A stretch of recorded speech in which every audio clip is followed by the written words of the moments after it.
নিষিদ্ধ, বাঁশখালীবাসী তা।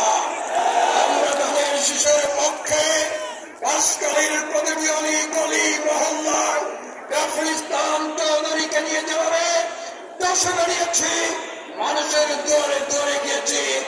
আজকে এই ঐতিহাসিক মাঠ, এই ঐতিহাসিক মাঠে জাফর ইসলাম চৌধুরী ৯৫ সালে ৭ই নভেম্বর বিএনপিতে যোগদান করেছিলেন।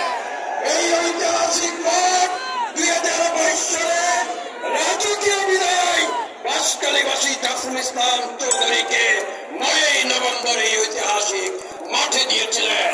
আজকে সেই ঐতিহাসিক মাঠে দাঁড়িয়ে আপনাকে কথা দিতে চাই, ধানের শীষের বিজয় যতদিন হবে না আমরা কেউ ঘরে ফিরে যাব না। জাফর ইসলাম চৌধুরীর বিদায়ী আত্মার বাচ্চারা আত্মরণা করে বাঁশখালীবাসীকে সংগ্রামী শুভেচ্ছা জানিয়ে আমার বক্তব্য শেষ করছি। বাংলাদেশ জিন্দাবাদ, জাতীয়তাবাদী দল জিন্দাবাদ।